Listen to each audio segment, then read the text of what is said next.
وزن پہ ختم ہوتا ہے۔ قرآن سورہ 3 زیتون، اور پھر کشتی رکی اور نوح کشتی سے اترے۔ 3 بیٹے تھے، بڑا بیٹا سام، پھر حام، پھر یافس۔ اب پانی خشک ہوا، زمین تو تباہ ہو چکی تھی، نہ کوئی مکان، قوم تو تباہ، جو کشتی میں تھے وہی بچے۔ اچھا کتنے لوگ تھے کشتی میں پتہ ہے آپ؟ کشتی میں کتنے لوگ؟ کل 72 سے پھر دنیا آباد ہوئی۔ 3 بیٹوں کی اولاد۔ نوح نے وصیت نامہ لکھا، کہا اتنی زمینیں سام کی، اتنی حام کی، اتنی یافس کی۔ اب سام تم اپنے بیٹوں میں تقسیم کرنا زمین، جو زمین جسے دینا وہ زمین اس کے نام سے پکاری جائے۔ سام کے تھے 12 بیٹے، حام کے تھے 12 بیٹے، یافس کے تھے 12 بیٹے۔ سام کا بڑا بیٹا کون؟ عرب، اس کو عرب دے دیا۔ دوسرا بیٹا یورپ، اسے یورپ دے دیا۔ تیسرا بیٹا روس، اس کا نام روس، اس کو روس دے دیا۔ چوتھا بیٹا چین، اسے چین دے دیا۔ یہ ملکوں کے نام نہیں ہیں، یہ نوح کے پوتوں کے نام ہیں، یہ سام کے بیٹوں کے نام ہے۔ یافس کا سب سے بڑا بیٹا افریقہ، یافس کا سب سے بڑا بیٹا افریقہ۔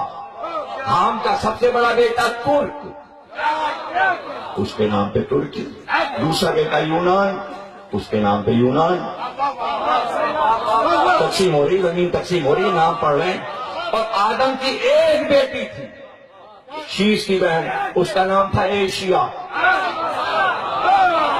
بیٹوں نے اپنی پھوپھی کے نام پر، تمام بھائیوں نے پورے بر اعظم کو کہا ایشیا۔ بھائی مجلس شروع ہو گیا، صرف سننی ہے مجلس؟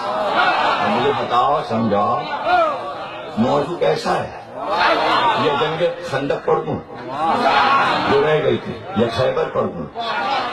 میرے لیے کوئی مشکل نہیں، یہیں سے خیبر پڑھ دوں۔ یہ سننا ہے یا وہ؟ پہلے فیصلہ کرو۔ پانی ابھی آنے والا ہے، ذرا میرا حالت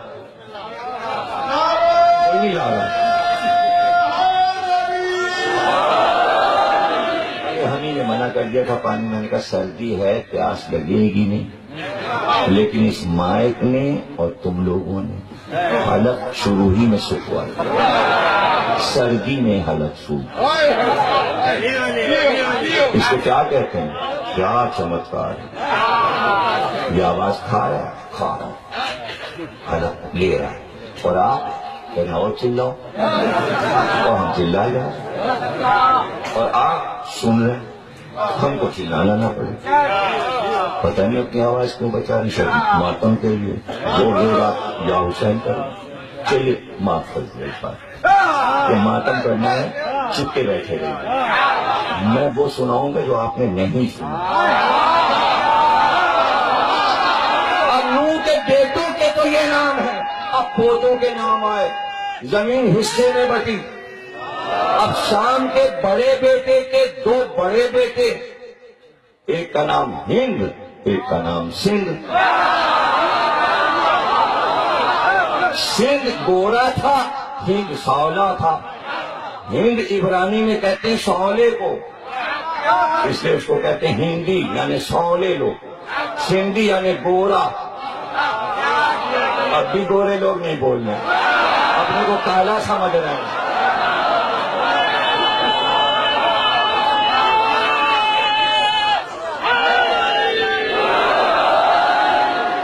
سندھ کا بڑا بیٹا ٹھٹ تھا، ٹھٹ، اور چھوٹا بیٹا ملتان تھا۔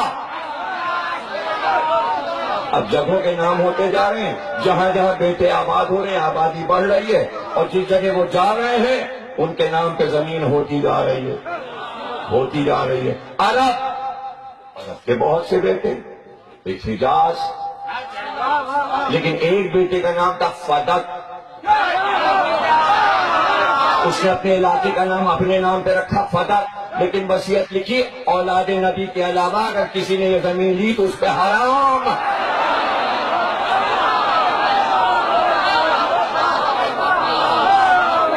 سمجھ رہے نا؟ تو اب شام کے بیٹے بتا دیے میں نے. عرب کے بعد دوسرا بیٹا عراق، پھر ایران اور پھر روس، جو سارے بتا دیے. یعنی ایشیا کے سارے ممالک، یہ جتنے نام ہیں یہ سام کے بیٹے نوح کے پوتے ہیں. یعنی شجرہ ہے. اب ایران، عراق، عرب. اب سام کی اولاد میں اللہ نے حق دیا کہ نبوت چلے اور شاہی رہے، بادشاہی رہے. یہ حق سام کو ہے، حام کو نہیں، یافس کو نہیں. اس لیے بولتے ہیں سامراج. اب اس کو معنی غلط لیتے ہیں سامراجیت کو. وہی جب ہندی میں لگ گیا تو ہو گیا رام راج. سام کے معنی سنسکرت میں رام ہے، رام کے معنی سام ہے. سام نے ہی وہاں کی حکومت ہند کی بھی بنائی اور نسل میں گئی، اور عرب کی بھی بنائی. اور سام نے بتا دیا نبوت کا نور ہمارے پاس ہے.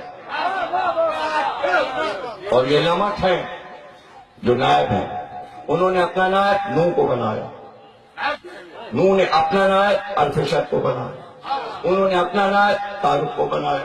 انہوں نے اپنا نائب ابراہیم کو بنایا. انہوں نے اپنا نائب اسماعیل کو بنایا. انہوں نے اپنا نائب عدنان کو بنایا. اب یہ نیابت چلی، غالب کو ملی، حمیشہ کو ملی، علیشہ کو ملی، نوائی کو ملی، مظہر کو ملی، تنانہ کو ملی، یہاں تک کہ قصی کو ملی. حسین نے یہ نیابت میں علم کے اپنے بیٹے کلاب کو دیا، کلاب نے عبد مناف کو دیا، عبد مناف نے ہاشم کو دیا، ہاشم نے عبد المطلب کو دیا، عبد المطلب نے ابو طالب کو علمداری دی. محمد نے وہ علم ابو طالب کے بیٹے علی کو دیا. علی کا بڑا بیٹا حسن، چھوٹا بیٹا حسین. شام سے شجرہ